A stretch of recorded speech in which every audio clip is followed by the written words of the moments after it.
afternoon, everybody. Good afternoon.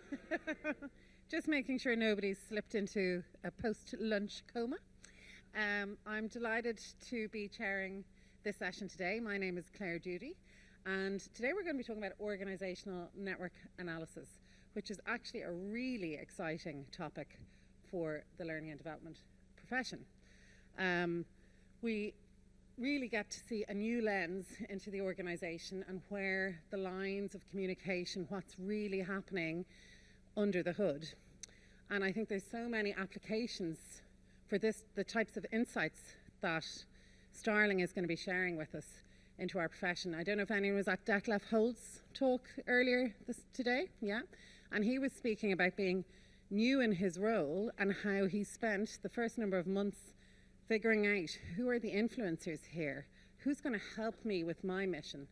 And that made me think about onboarding and how good a job are we doing in L&D at onboarding people so that they're meeting with the right people who can help them be effective in their roles. And there's tons of other applications that Starling is going to share with us, and that I think this is going to be a lovely meeting of the minds with the organisational network analysis expertise and the L&D expertise in the audience. So hopefully throughout the session we can come up with some really good use cases and ways that we can apply the insights we're going to gain today. So let me introduce Starling. Starling Hunter has an MBA in Human Resources and a PhD in Organisational Theory from Duke University. He was faculty member at MIT's Sloan School of Management and Carnegie Mellon's Tepper School of Business. He is consultant and co-founder of Organisational, and all of his research and his teaching and his consultancy has focused on how can we apply social network analysis to the questions of organisational design and performance. So we are in for a real treat with a true expert. Please give Starling a very warm round of applause. Okay. So you can hear me okay? Great. Thanks so much for the chance to be here and to speak with you about a topic. I hope the title didn't scare too many people off. It appears it didn't, as it maybe sounds very academic. And as Claire mentioned, I've been a business school faculty for a little more than a quarter century now. So if it sounds a lot like I'm lecturing, it's an occupational hazard. It's just my style, but I will, of course, try to make things a lot more practical and not so academic. So a record for me, I think I only have 2 slides that make reference to academic research. So, or say personal best, right? As Claire mentioned, I currently live in Stockholm, Sweden, and I run a small company there called Organisational. Next week, I also go through orientation at London Business School for their executive education faculty, so I should be back next week, or I may do it online. But since I'm here representing the company today, that's the one that I'm doing. So I teach this, I do research on it, and consult on it. So this is my one and only AI slide. I didn't write this. This is a definition from Google Gemini on what is organizational network analysis. But if you put a definition in or ask for a definition from any other source, you'll get something very similar. The good part, the main part, is that it's a method for examining relationships and connections within an organization. Everything else is actually not so much the definition, but tells you what it does, but just a strict definition. We'll talk about those things. Okay? So to get it visually, right, we'll do more of this a little bit later. The formal structure is who people report to, and that's the traditional way of analyzing what's happening in organizations, or almost every organization has one. And the organizational network analysis is about this part here, which is, there it is. Who seeks out whom for information or other things, for support, for inputs on decisions. And it tends to look more like what you see on the right. And that's really the fundamental distinction. And I prefer the visual approach to this topic. And so that's what we'll spend more time doing. But if you've seen a diagram like this before, then you pretty much know where we're going. The ability to glean insights from this one on the left, or the comparison, using this one as a baseline, the other one as an object of analysis, lends itself to many potential use cases. I'm only going to talk about one of those today, but I'm happy to have ongoing conversations with any of you about what are other ways to apply it. So rather than talk about lots of use cases, or at least in my talk, we can certainly do it in raising a question later. I'm going to just focus on one. And this is one of the two academic-related slides, right? Which is, why should we care about this? Okay, you can map relationships. What does it mean? Why does it matter? There is a lot of academic research pointing to the fact that networks, in this case, top management social networks, so how they interact with each other and people outside the firm, matters for their performance. Okay? Research is also done at the individual level, at the team level, and organizations as a whole. So the good takeaway is connections matter. Who you're connected to, how you're connected to them, matter for performance. That's pretty straightforward. But I won't spend a lot of time talking about that because it's always more helpful to talk about practical applications of it. And so I don't know if any of you have seen this article before, if you're regular readers of Inc. magazine, but this caught my attention. It came out about 7 years ago. It was an email from Elon Musk, still CEO of Tesla and was at the time, sent an email out to all employees describing what great communication looks like. I'm not sure of the exact details, but the email leaked out or was shared. I guess they had no objections. It appeared in Inc. magazine with some commentary by a very bright guy by the name of Justin Bariso, who does a lot of work on EQ, or emotional intelligence. So now you're in for a treat. Not the email itself. I have it committed to memory. I will read it for you. I will tell you what it said with some graphics. Okay, so it says, the subject line is correct, communication within Tesla. And of course, this is just a mock-up, right? This isn't the real email. This is communication within Tesla. There are two schools of thought about how information should flow within companies. By far, the most common way is chain of command, which means you always flow information up through your manager. The problem with this approach is that while it serves to enhance the power of the manager, it fails to serve the company. Instead of a problem getting solved quickly, where a person in one department speaks directly with a person in another department and makes the right thing happen, the chain of command forces people to talk to their manager, who talks to their manager, who talks to the manager on the other team, who talks to someone on her team, who gets the information. Then the information has to flow back the other way again. This is incredibly dumb. Any Tesla manager who allows this, let alone encourages it, will soon find themselves working at another company. No kidding. Anyone at Tesla can and should email or talk to anyone else without anyone else's permission. You can talk to your boss's boss without anyone else's permission. You can talk to a VP in another department. You can talk to me. You can talk to anyone without anyone else's permission. Moreover, you should consider yourself obligated to do so until the right thing happens. The point here is not random chit-chat, but rather ensuring that we execute ultra-fast and well.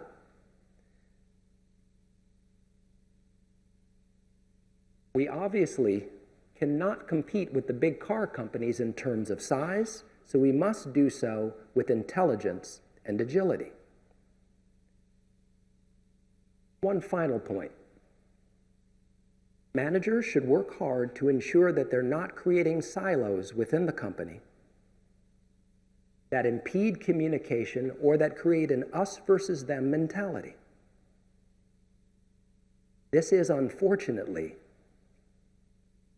a natural tendency that needs to be actively fought. How can it possibly help Tesla for companies to erect barriers internally, for departments to erect barriers between themselves and see their performance as relative within the company rather than collective? We're all in the same boat. So always view yourself as working for the good of the company, never just your department. Thanks, Elon. So that's the email, right? So, now we do a show of hands. This is a good part. How many of you have witnessed or observed or even in the middle of right now a situation like the one he described, where there's information flowing too much along the chain of command, not across departments, experiencing silos in communication and so on? Yeah? Okay, that's it, usually the most. How many of you have found, implemented, working on solutions to that problem? No, still a good number of hands. And how many of you have heard of or used organizational network analysis as one of those solutions? I see one hand, and that's usually the way it goes, right? So now you know what your learning objectives are. They tell you in school when they teach teachers how to teach, they say, start with your learning objectives. I like to start with them. But this is what it is, right? We set it up. So to know how to represent an organization as an informal network of communication and knowledge flows, of trust or friendship or of support, if you want to look at it that way. And then how to diagnose those network representations and identify interventions for them. Well, you may not know it yet, but you already know how to do the second one. I'll prove it to you shortly. So, before doing so, I just want to give you a little bit of a history lesson. I can't help it. I go back and I look for stuff, old stuff, right? So, I found this on a BBC page with a Google search of something like, how did the pyramid builders organize themselves? I know you're wondering, who thinks about stuff like that? I do.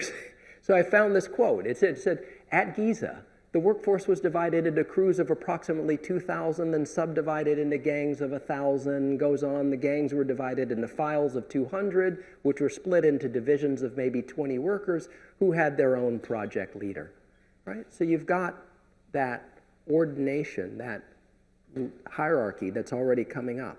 It's the beginning of and it's wider at the bottom, right? So literally the people who built the pyramids used pyramidal organization forms to build them. Bigger at the base, narrow at the top. And you've got the division of labor. They're not telling you exactly who it is, but they said they had their own specific tasks. So you've got tasks laterally, you've got hierarchy vertically. Right? Now, here's what I found even more interesting, is that it's also mentioned in the Bible. I kid you not. In Exodus, in the book, I'll tell you later how I found this out. But the guy who led the Israelites out of Egypt kept the same organizational form, right? When he was observed by his father-in-law, Jethro watched him speaking with all the people during the day and teaching them what was the law and settling their disputes. And he said, at the end of the day, he said, Moses, you did that all day long. You had all these people gathered around you and you asked them, they asked questions and you answered.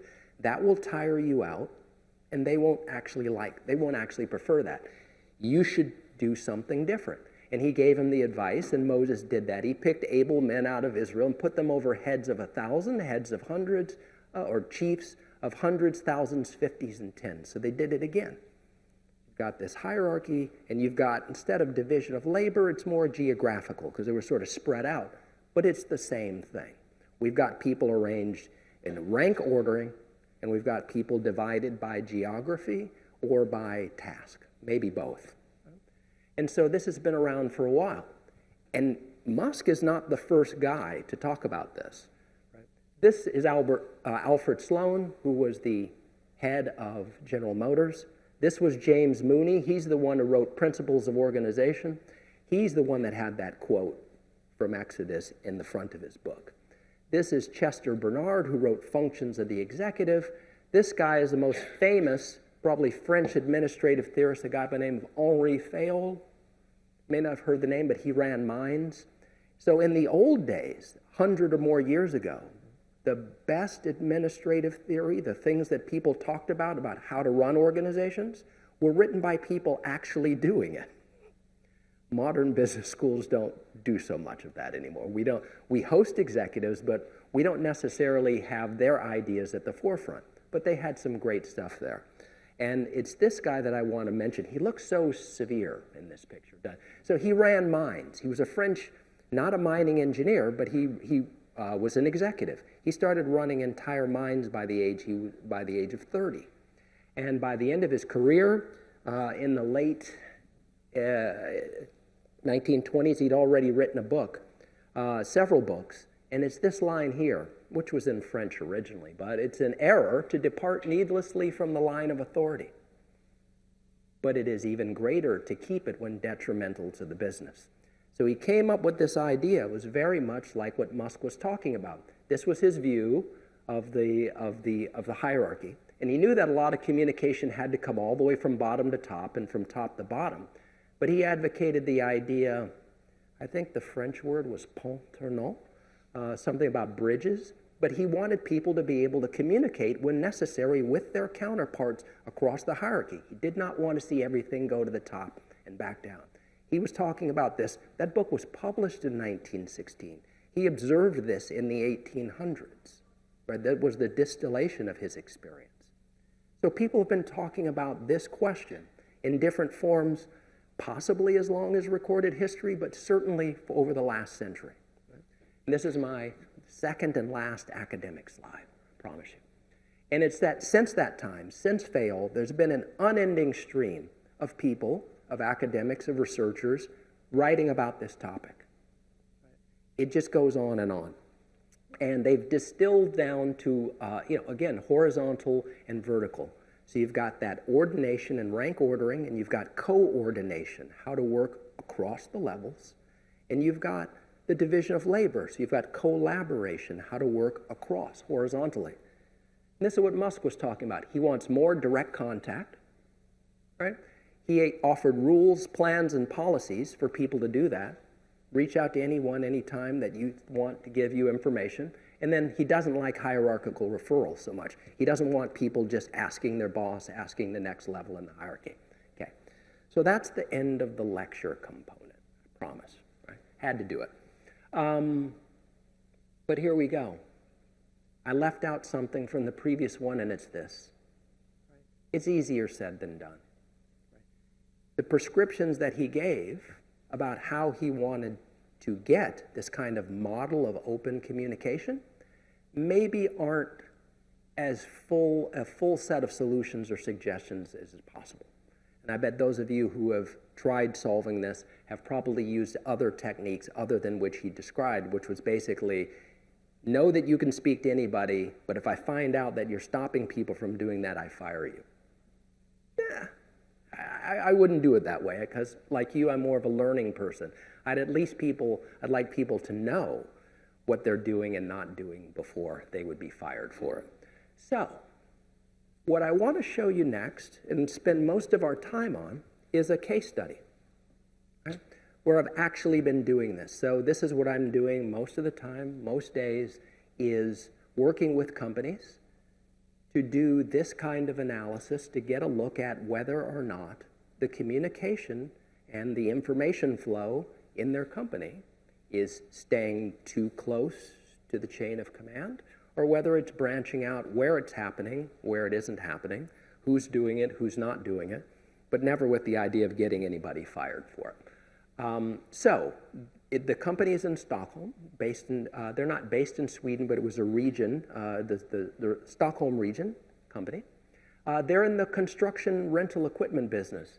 As you can see, I think the Zeppelin is a division of Caterpillar. It's not them. I just picked this picture because I like the display of equipment, because that's what they do. You've got a big backyard project or a construction project, you don't want to buy this equipment, you prefer to rent it. These are the folks that you go to, and they'll bring it on site, set it up, other things, scaffolding on the outside of the building, all the kinds of things you have for your construction needs, you can get from them. So 175 people spread out around metropolitan Stockholm, and this is what their formal structure looks like. It's pretty easy to represent. Do a quick plug for my friends here. I generated this with Polynode. I don't work for them. I just use the software. I find it very useful. You can get the software for free, and then it costs you a little bit more if you want to do certain things with it. I did not, and I apologize now, I did not translate everything back from Swedish into English, but I think it'll be fairly, I'll tell you what this legend is showing you, because there's some important things to see on this. This is the region chief, or the regional manager here. So all the managers are represented. Anyone who has direct reports is represented by a triangle.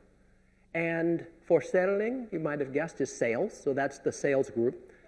This is the word for construction or building. So these are the people that set up on site. They get the equipment to you. They maintain it. Anything that you need done in that manner, they set it up for you. So this is the largest group, and so lots of technicians and electricians working here. And then you have the depots. So just like we saw in this is a depot where you would go and actually pick up the equipment if you just need one piece or something like, or drop off. That's what these three are. So these are the three depots around metropolitan Stockholm. So each one of these groups represents a different depot somewhere in and around Stockholm. So that's basically, and it's a nice, one of the reasons why I picked it, it's a very nice symmetrical structure. It's got exactly 4 levels everywhere. So we don't have any sort of questions of imbalance there. So remember again that the objective then is to start with who reports to whom, and I just showed you, and then in this analysis, we actually did information seeking. We looked to see who's seeking out who for information. But as if you've attended some of the other talks today, you know that there are a lot of potential options. So we just had Women in Learning here earlier. You and I were in the Power of Communication session, and there are a lot of other things. So my focus, maybe not surprising, I used to be an engineer, and then I focus a lot on the instrumental and task-oriented relationships. So remember, if I didn't know what a formal structure was in a company, if they said, oh, we don't keep org charts, we have it, but we don't, I would ask 2 questions of everyone. Who do you report to? Who reports to you? And I put those together, and the software will generate that diagram that I just had. But there are other questions to use to generate these, using these other relationships. So if I'm interested in some of these here, I could ask questions like, who really motivates you or gets you excited about work, really makes you want to come into work every day? Okay. Oh, back up. Who do you trust to look out for your best interests? Who do you seek out for support if you're having trouble, let's say, of an interpersonal kind at work? Who are your friends? Those are what we call affective or socio-emotional relationships or ties, and they exist. Just as an aside, 31 years ago, right, I started a PhD program. And one of the first things my advisor sent me to go and do was to take or sit in on a seminar where someone was talking about emotions at work and emotional labor. And I thought, oh, that is not what I came to business school for and to get a PhD for. I understand that a lot better now, the importance of that. But there are other things that you can ask. Who hinders you? Who prevents you from getting your work done? You'd be surprised how candid people are willing to be about questions like this. At least I'm surprised. Awareness of your coworkers' knowledge, skills. So what do you know about what other people do? Who do you seek out for advice or expertise when you have a problem that you can't solve on your own? Who do you communicate with most frequently on work-related matters? whose permission and input other than your boss do you need before making an important decision? And then the one we used, which is information and knowledge sharing. Here's how we phrased it. It was actually in Swedish. This is the English translation, but it's pretty close. Who do you turn to within Construction Co. when you need information about something that's important to you and your work? And then they wanted a second question because this was part of a job where they were thinking about getting an intranet. So we were subcontracting to another consultancy who was figuring out the parameters of an intranet for them. So they wanted to know about communication frequency and see if it mapped on to other things that they were measuring. What I'm going to show you coming up all comes from just the answer to this first question. So you literally only need ask one question in order to get the things that I'm about to show you. Hopefully, the insights that you see from it, that we derive from it. So just in terms of our response rate, we got 80% of people to respond. They mentioned almost 4.7 contacts on average, and that they were reaching out to them about 4.6 times per week. That's pretty good. If I were going to write an academic paper on this, people would say, "Oh, that's good data. Good response rate, and that sort of thing." So, again, before I show you the next one, again, that's the formal structure again. Oh, just so you know, this person here is the person that used to have this guy's job. He was still around to help and smooth the transition. So you'll find that he's actually, he ends up being connected in a way that quite a bit. Sometimes when you see a few circles off of a triangle, those were administrative or other people that were doing jobs that were sort of centralized for like IT support or something along those lines. And so again, now this, right. So let me tell you something. Why this, I smile when I see this, and it's not for the reasons you might think.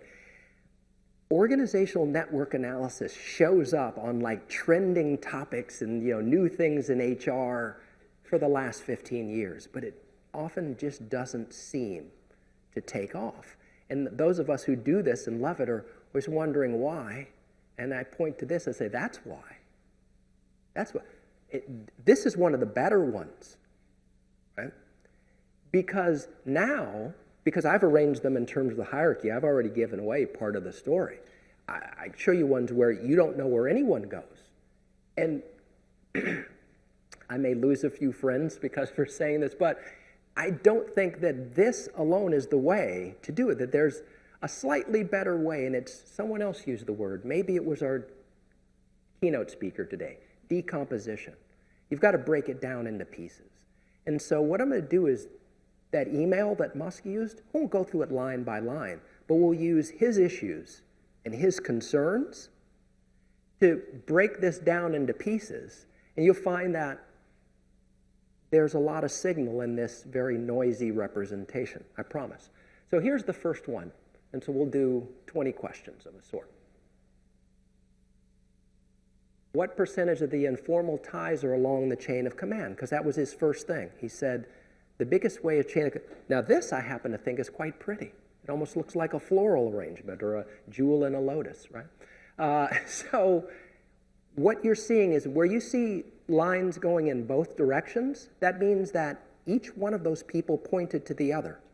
The region chief or the regional manager pointed to this depot head, and this depot head pointed back. Right? So every one of the people of his direct reports, and I don't think they were doing that just because they thought it was the right thing to say. And then over here, take a look at this, the building establishment department. Everybody, well, not all of them pointed to him, and he pointed back to most. And then we see, quite a number of people. So out of all of the potential links along the chain of command, there would be 174, right? Because it's 175 people.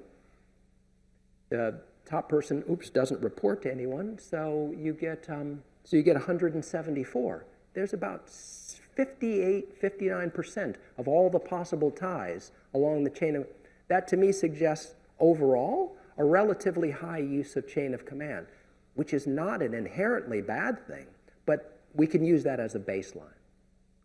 So I know I'm going through these before I do more of them, is there anything about this representation or the other ones that aren't clear? It all sort of makes sense generally? Yes. Excellent. So what it means literally is that they did not point to their superior. So there are going to be other connections going off other places, but they did not point to their superior. But remember, a good number of those, there were 20% who did not reply at all, right? So when we're looking at just that one, so that's always part of the equation is, did we get responses from these people? So that the diagram doesn't get too messy. Sometimes I put them in squares so that we can see, but I wanted to keep it a little bit simple. So very good. So now I'm asking a related question because Musk was talking a lot about being a natural tendency for there to be departments, and of course it's the way we organize. But what percentage? And it's about 70% of the ties remain within departments. So we know right there, it's 70-30. You find this a lot. 80-20, 70-30. I actually the other day found one that was 95-5, internal. The software engineers, they don't speak to each other. They would only speak through their bosses to other people. So the boss, the person in the middle, is very overwhelmed.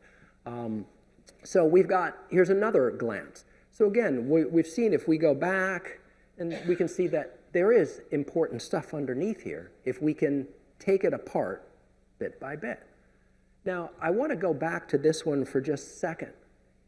You had a good observation, which is what's going on with the folks here in various places, but is there anything else that catches your eye here? This is the part where I said, I know you already know how to diagnose these or to examine. Yes?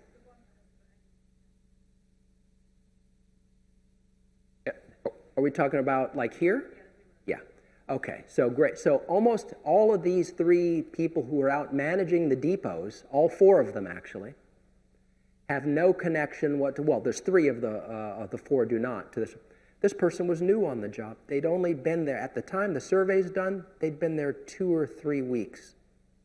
And so, of course, she knew the person who hired her. She had not done a meet and greet yet with the rest of the organization, had pulled everyone in for that. That's also what was happening here. Incidentally, not that it matters, but sometimes I make another designation to show gender because it shows up statistically as important a lot of the time. These were both women. So she had been around about 2.5 months, and her about 2.5 weeks at the time the survey had been done. So those are the kinds of things you have to take into account. These people had not established those types of relationships yet where they knew this was who to reach out to. As we'll see later, some of them were still actually going here. So again, how many stay within departments? A very good number. And how many stay within teams? And that's sort of, at the lowest level of reporting. And again, quite a high number. It's about 28% were staying just within teams. They would communicate a lot across teams, obviously, across here. But you begin to see the kinds of insights that you can find out about what's going on inside this organization, who is and who isn't sharing information. And you will still always find a number of people who don't seem to point to anyone. And it's not only non-respondents. So, Musk talked a lot about the formal leaders or the managers in the organization. Right? What were they doing? He said, people who want a lot of that power or that information coming through them are accumulating power. It's good for them, not necessarily good for the company. So let's take the cohort of just the formal leaders. Right? So it's just the triangles in the diagram.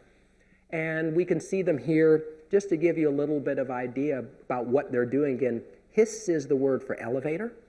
Klimat is air conditioning, heating, ventilation, air conditioning, building. This is the general support. L is short for electricians. So again, elevators and safety related things, scaffolding and all that. These are, again, the sales group. These are the depots, and each one is in a district. And you've got Arbeit is the word for work. So you've got work leaders, sales, and again, more depot and sales. So sales is distributed, well, they've got someone doing sales at every location. The overall sales group plus each one of the other departments.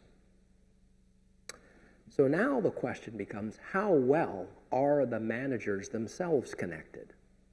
And we start to see something very interesting breaking out, because he had a big thing about silos. And when it was silos, he was putting a lot of the emphasis on managers and leaders of the organization not creating these silos. And we can start to see them. There's one that's obvious right here. You can see there's no connections between these groups. And also, not really to this one back here, not over there. So the leaders themselves, we'll look at it this way, where we take the region chief out, take the regional manager out, and it becomes a little bit more obvious. We've got basically two camps. The people who do the on-site stuff and sales, and then we've got the depots. So we're starting to see, at least among managers, a schism within the organization. And this was literally just one connection. This didn't, right here, between this and here. Otherwise, they were perfectly siloed. And it's between a salesperson, a leader of sales, and someone in the overall sales group. So sales is right now the glue, or providing that bridge that's holding it together to keep, at least when it comes to managers, the organization splitting in half, except for, of course, the regional manager.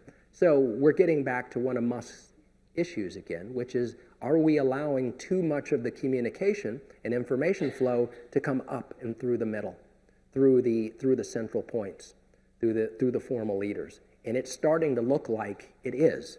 Again, he's holding together a lot of the organization, at least as it pertains to the formal leaders. Anything else catch your eye, or observations about these?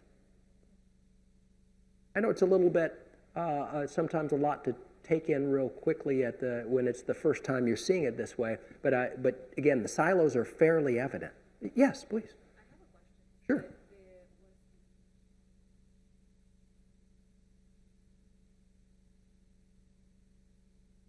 Yeah, so basically the work-related information question, exactly. So I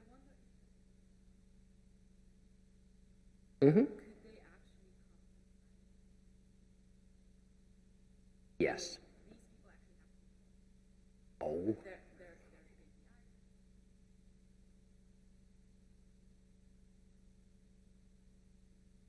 KPIs?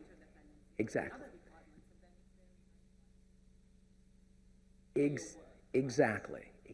This is the great point about task. And so what are the contingencies that you put on here?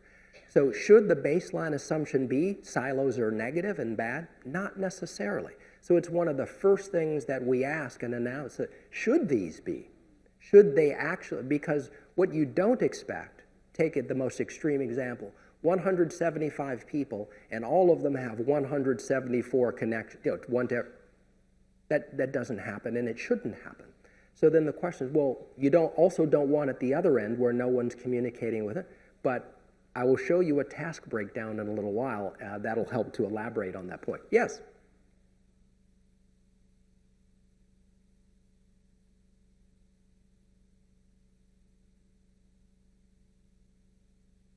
Yeah, so do we try to do it? I'm sorry, did I cut you off, or you're, okay. So one of the things you can do, look, I'm a minimalist, right? I'm always looking, my students love this, because I always thought, what's the least amount of work I can give them to make sure that they learn what I want them to learn? So when it comes to this, I'm a minimalist again. One of the ways we do it, and I'm happy to show you one of these data sets, is to add my second question. One of my preferred second questions is, in as few words as possible, describe what it's like to work at this company, or just give a couple of keywords. I don't give them the keywords because they'll anchor around, people will choose them. And then you can color the nodes according to, or sort them in different ways, according to what people said about the culture and about the work culture. And it gives you similar insights, because who's the bridge between the people who think this about the culture and who think that about the culture? Right? So that's one of the things that you can do to get a quick cut on it without doing, I don't want to make fun of anyone who's used the instruments, but there are these culture diagnostics that have about 120 questions in them or more. You know which ones I mean. Those correlate very well with this, but I don't recommend usually using those when we can find a more elegant solution. So again, take the region chief out and you start to see that. Now, is the region chief or the sharing information across levels? So here, it's in the software. You can click on just one node, and what you're seeing is called, they call it an ego network. Because ego is the person you're focused on, the alter is the person that they're connected to. So this is the ego network for the region chief, for the Öst is Eastern Division. And what it shows you is who's connected to him and how they are connected to each other. That's what the ego network is. And what we can see is that, and I circled it so that you could see, this person is 2 levels down, this person is 2 levels down, this person is 2 levels down, that's one, right? So we can see that he's doing a reasonably good job of sharing information across levels. Some of those are outgoing and some of those are incoming, right? They're not just all, it's not smart or political players who think, I talk to the boss all the time, right? He and I are like, that's not what's happening here. So to summarize, the network of the managers, they form a single interconnected cohort. That's not always the case. Sometimes we have managers and managerial network that are not connected to anyone else, isolates. He's the most highly influential, connected. When he's removed, you get 2 large camps or blocks. When he's present, there are 5 silos that are observed between these 2 camps, and the managers vary in number and structure of ties with direct and indirect reports. So we can quickly sort of summarize what's happening here for the informal. Let's show you now what happens when we look at all 175. There it is again, but I promise you there's some structure underneath that. And one of the things we want to do is look at, it's hard to tell from this diagram, from the previous diagram, but there's 22% of the people had no connections at all, and most of them are from over here. So that's one metric that we can come up with. What percentage of the ties are crossing hierarchical levels? So this was one of Musk's concerns. We want to be able to cross those boundaries vertically and horizontally. This is it. This tells you, so, obviously I've hidden the names because it clutters up the diagram, but there's, you can figure out who those people are. And that's always the fun part, when you're presenting it to the people who've commissioned it. And you get what's called the knowing glance. You point out someone who's well-connected or not well-connected, and they look at each other and go. And look back, it's like, yeah, okay. So and that's important, because if this analysis did not confirm anything that they had observed or suspected, it wouldn't be very valuable. But if it does enough of that, then they're willing to accept those other insights that come along that they may not have thought about or maybe run counter to their intuitions. So again, we can see which, and of course, a lot of these ties are crossing levels and coming to the region chief. So we can see that he's a very well-connected person.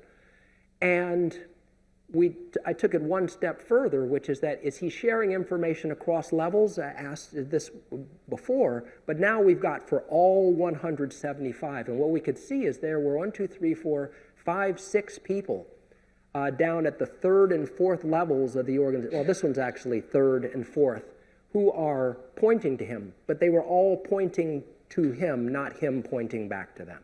Right? So the arrows are important here.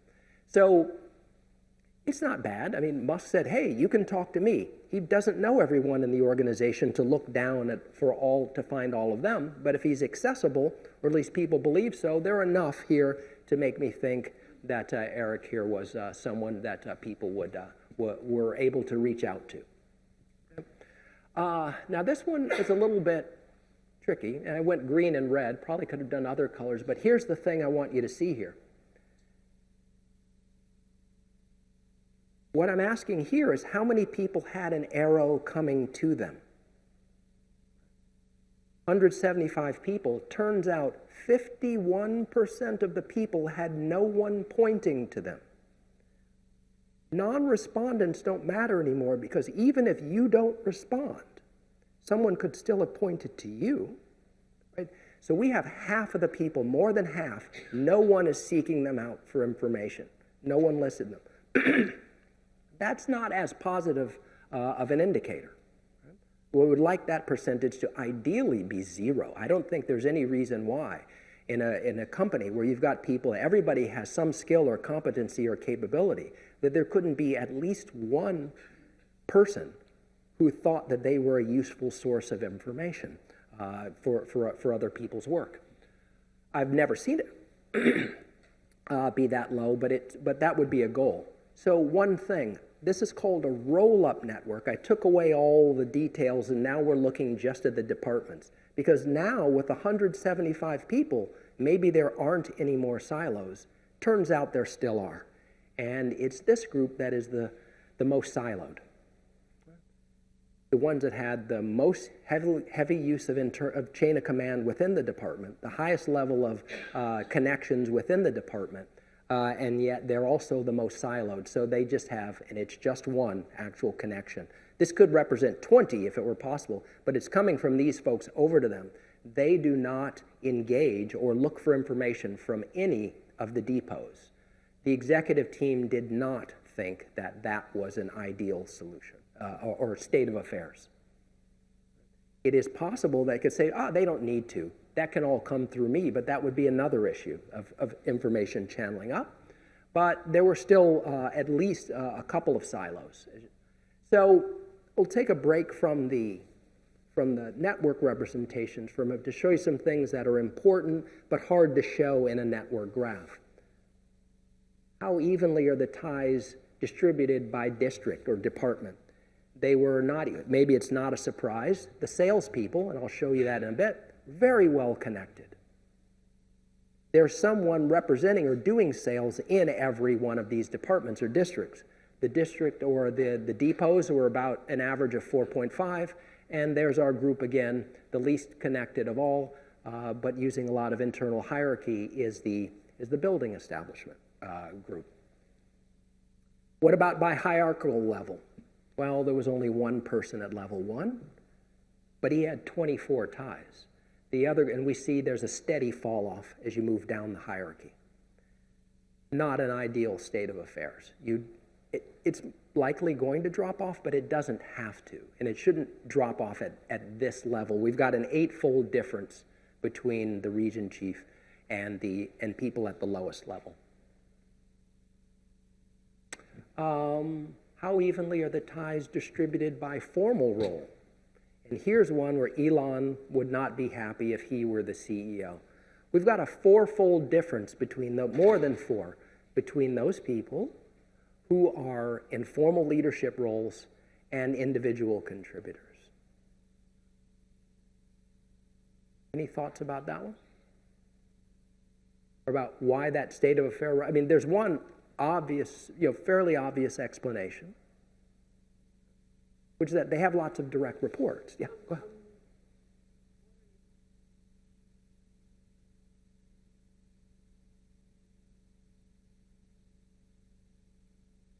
Great. Good, excellent point. You anticipated what was coming. That's great. So remember, this was part of a consulting engagement to see whether they needed an intranet. I'm going to show you, I'll go back to the network graphs in a few moments, but I'll give part of it away, which is that the people at the lowest tier did not have company-issued phones. So they did not have each other's phone numbers. And they did not think it was a good policy for them to make everybody else have everyone else's phone number on their personal phone, nor were they willing to give them a phone just for company use at that level. So that's part of what's going on here, is that a lot of the communication has to happen in other places. And yet, and then how are they by position type? And this is the really fun one. So anybody that had chef in their title had an average of 11. The people who were other sort of team leaders and so on had about 4. And here's where it gets to be interesting. The service technicians and the electricians had an average of 1. So watch this. There's your network of electricians. I kid you not. And the guy said, where are the lines? And I said, yes. Where are they? This is literally true.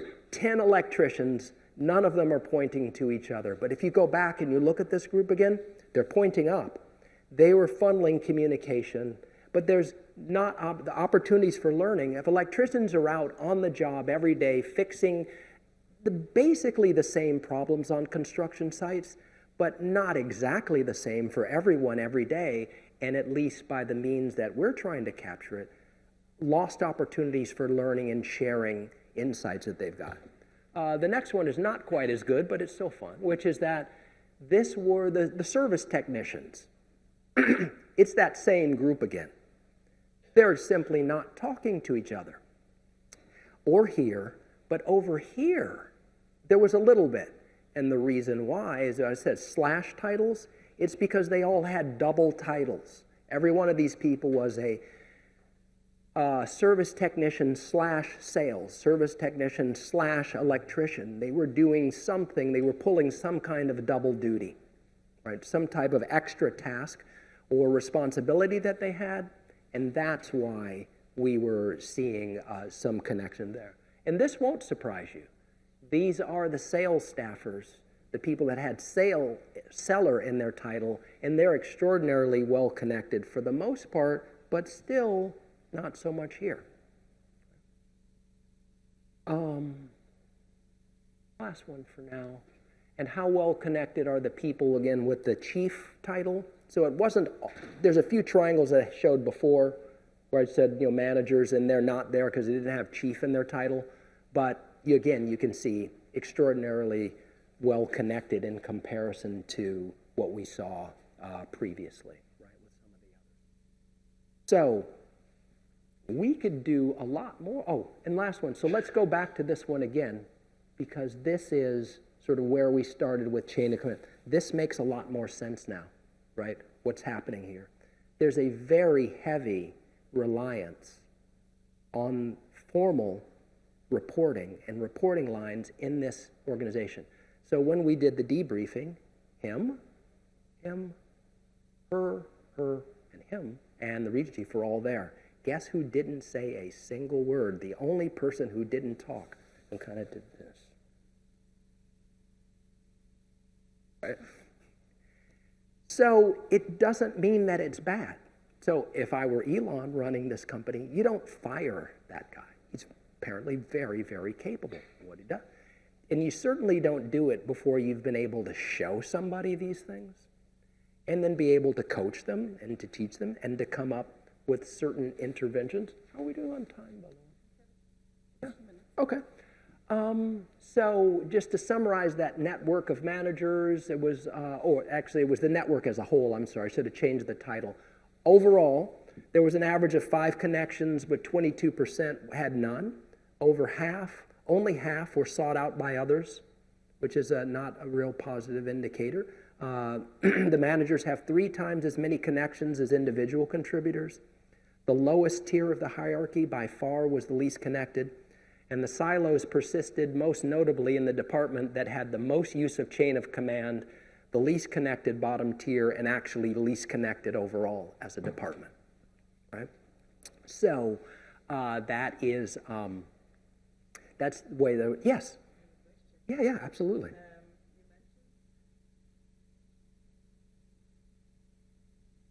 That they had nothing, no one else mentioned them as a person that they reach out to. So I imagine.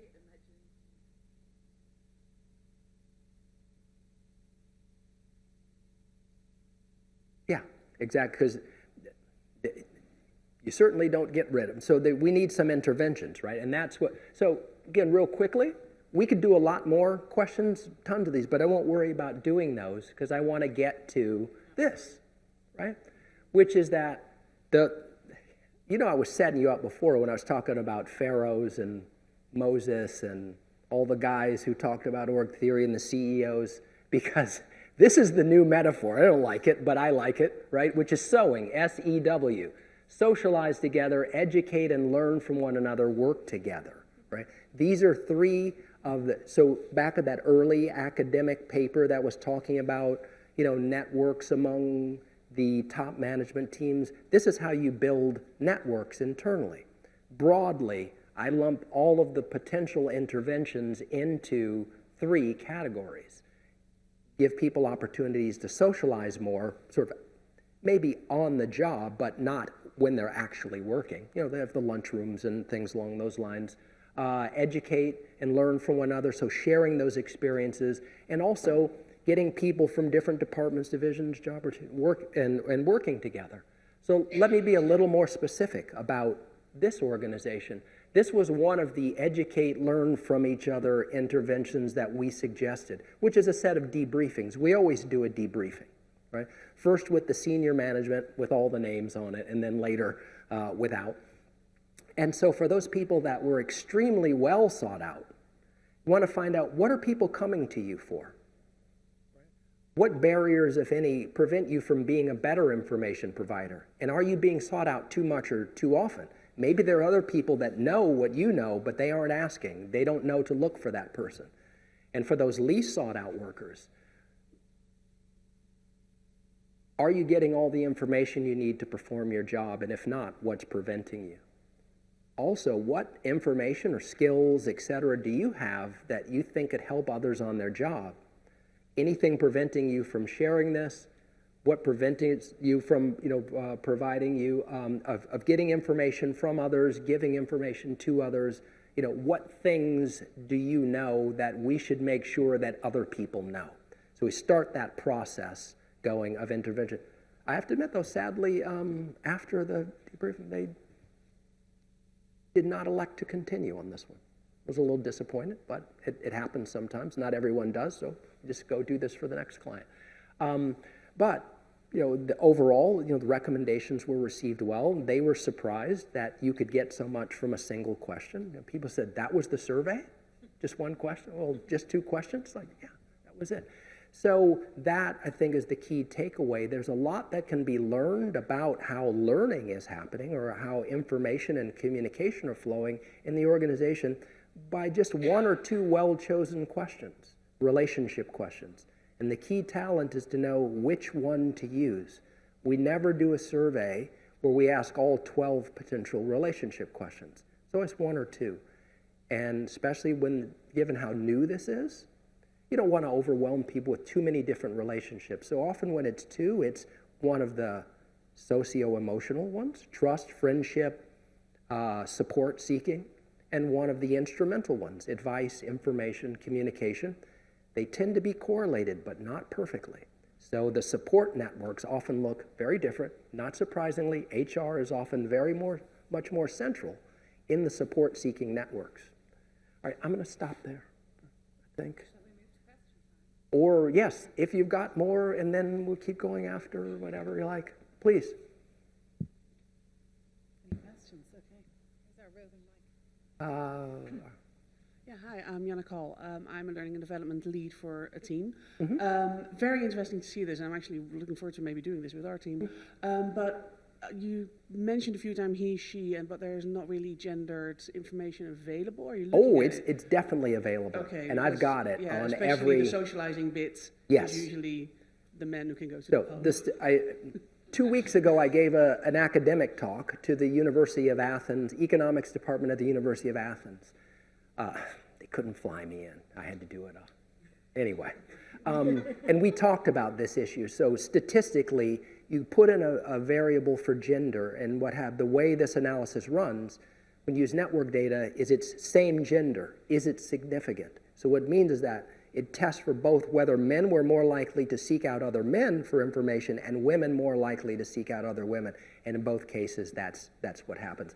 I have 10 data sets like this. I found it in every data set, every one. Wait, another question down towards the back. Keep our roving mic man busy. Hello, Michaela Christensen. I wonder if there's any correlation between job satisfaction and how connected people are? Great question. I have not done it with any of the standard measures of job satisfaction, but my partners, when I was working with the group in Norway, we split into do different divisions, would collect a lot of that information.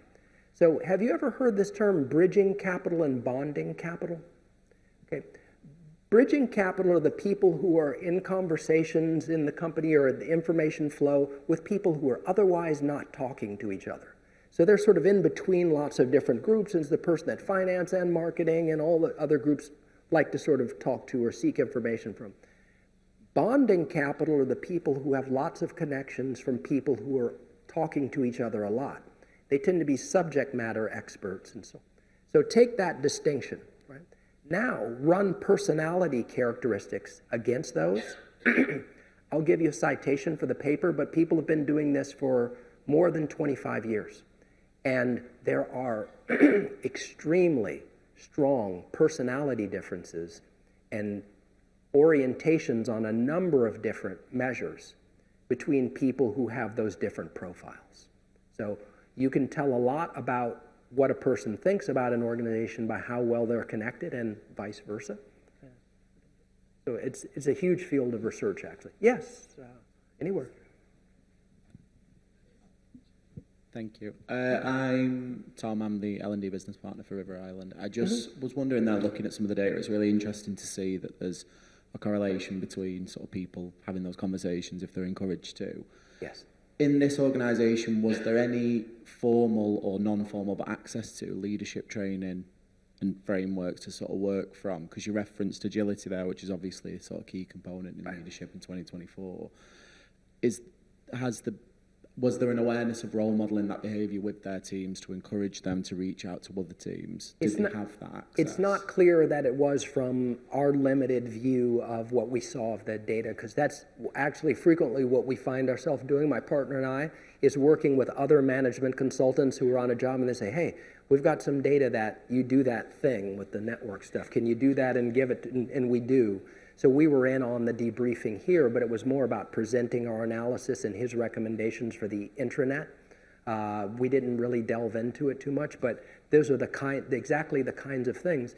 And this is, I think, a broader point, which is that there are interventions that flow necessarily or directly from the network analysis. Got to bridge this silo. But more importantly, I think that this is complementary to things that are already being done. So we don't tend to emphasize all the new stuff you can do with network analysis so much as this is a view or information data that can complement a lot of the things you're already doing and help you to find where to do it more with more precision or with focus.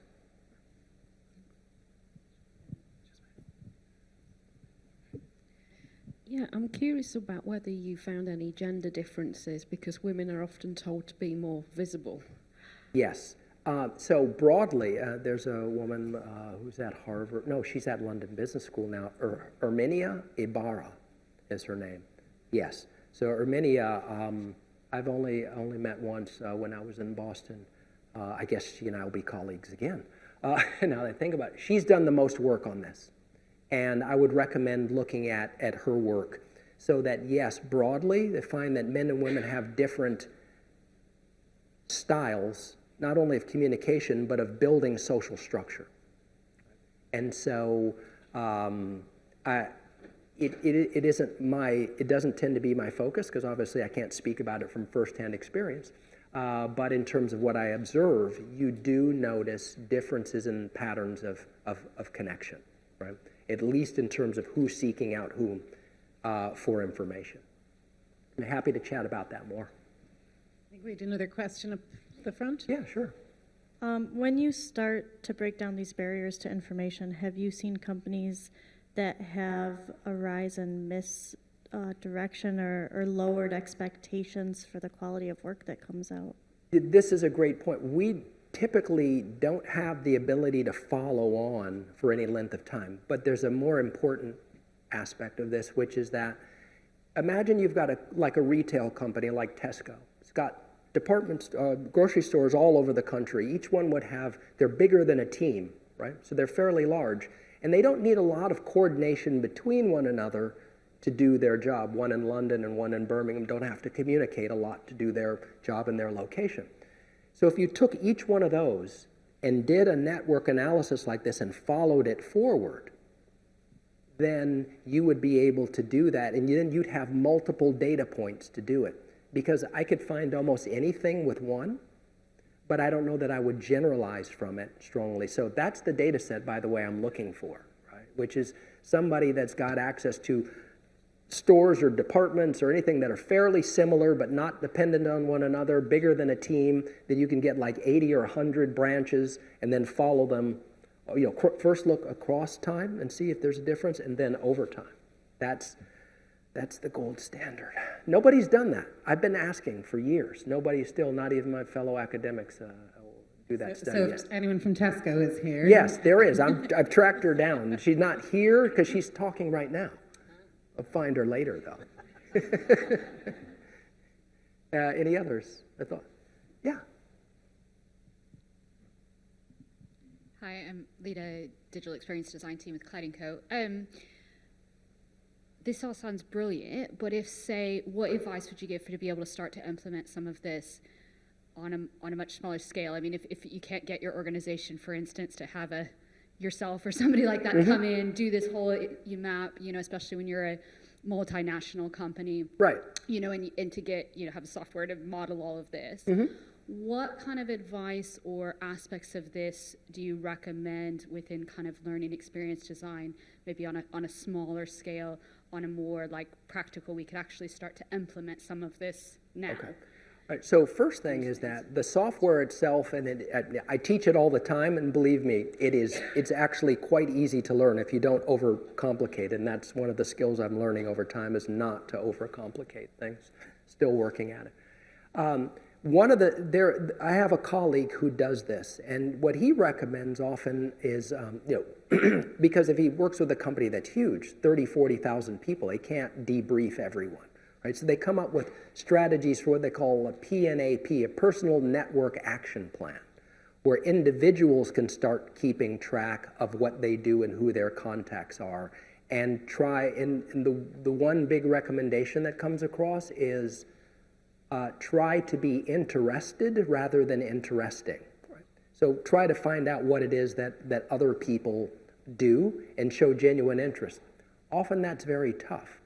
So the more general approach is to, if you didn't have access to any of this, or were doing any of this, is think about things like job rotation or onboarding or anything else as networking opportunities, right? As opportunities for people to build connections, thinking, well, if I could, I would track them over time and check and make sure. But if you view them through the lens of the cultivation of relationships and helping people to become better connected on a number of different dimensions, that's probably the best sort of general advice to do is think about interventions you're already doing through a network lens. Yeah, I might jump in there as Yeah. well, like in terms of practical things. I think introducing the idea of networking at onboarding, making it a thing that people are talking about. I've run leadership programs where we help people to map their stakeholders that they're working with, so they're just more conscious about their network. And I love that it's one question that you can easily add into an existing pulse or employee sentiment survey. Right. And maybe getting the analysis done is going to be the harder bit, getting it onto the people analytics folks' agenda. Exactly, Yeah. and a lot of people analytics, because that's why our name is org analytics, because it's couched at a little bit higher level. But most people analytics folks that I've met, people analytics people, know how to do this, and if they don't, they can figure it out so quickly. It's just not that complicated now for them to be able to do it. So happy to have a conversation about that. Remember, I'm mostly a professor, business guy second, so someone calls and asks me a question, I don't go, oh, I need this much for your time. I'm always happy to talk about stuff like this. We'll figure it out later if there's an opportunity to actually work together. I'm always on the lookout for case studies for teaching, right, as well. Okay, I think we're about at time. Hey. Any last words from Starling? Thank you for being here, and thank you.